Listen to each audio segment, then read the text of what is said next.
Hi, Frankfurt Musikmesse 2011 was a particularly exciting show for RME, with the launch of a number of products and with a well-deserved award. But let's start with what's new. RME's successful bidirectional MADI to AES and AES to MADI converter, the ADI-6432, has been around for some time, but they've now launched the newly developed ADI-6432R BNC version, which offers broadcasters full integration and fail-safe operation using standard BNC connectors and dual redundant power supplies. The Bob 16 is a range of particularly useful rack-mount breakout boxes that allow connection of multi-channel XLRs with the common 25-pin D-sub connector format. The Bob 16i gives you 16 XLR inputs to D-sub outputs, and the Bob 16o gives you 16 XLR outputs to D-sub inputs. The Bob 16i0 gives you 8 XLR inputs to D-sub outputs and 8 XLR outputs to D-sub inputs. You got that? Don't be fooled, this is not a baby face. This is in fact the new RME Remote Control for the Fireface UFX and ADI-8QS.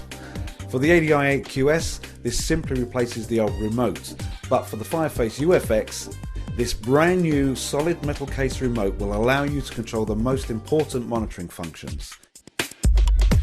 And don't be fooled again, this is not a baby face either, but a brand new audio interface from ALVA called the Nanoface. Now you may already know ALVA, as they've been supplying RME users with quality analog and digital cables for some time now, but this shiny new ALVA Nanoface obviously draws its inspiration from the award-winning RME Babyface.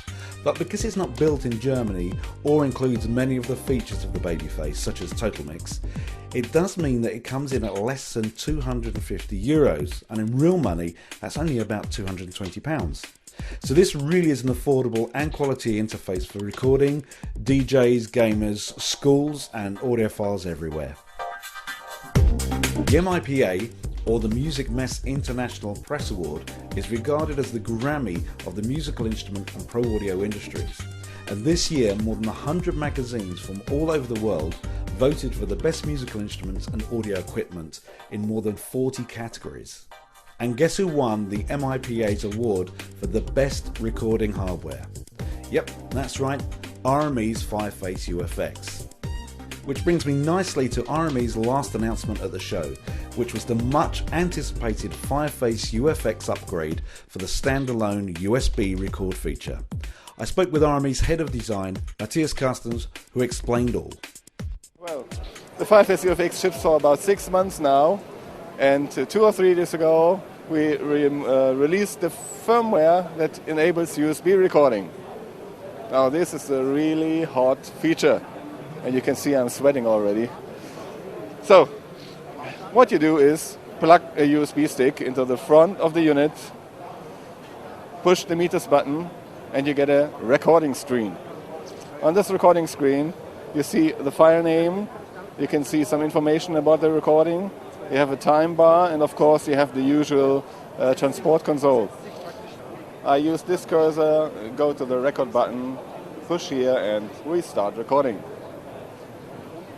There's a second screen telling you about all the properties of the stick, like the capacity, the free space left, and the maximum write time, which is there to see if the stick is quick enough to handle the recording.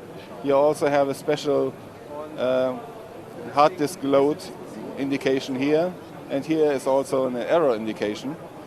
So you can quickly see if your stick is capable of recording all the channels that you selected. Now this is the interesting part. You can indeed select up to 60 channels.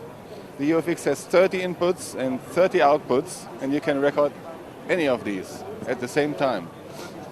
That is very easy to do. In the new Total Mix, you just click the so-called record view, and the mute and solo buttons change to playback and record buttons. Now you can select the channels to be recorded like this. Very easy to do. You can also set up some channels for playback. So then start the recording here as well as on the unit. And you can see the load, the arrows, the rest, free space and things like that. So after you recorded the file, you can also play it back, of course. You assign the playback channels here, and then just hit the play button, and playback starts.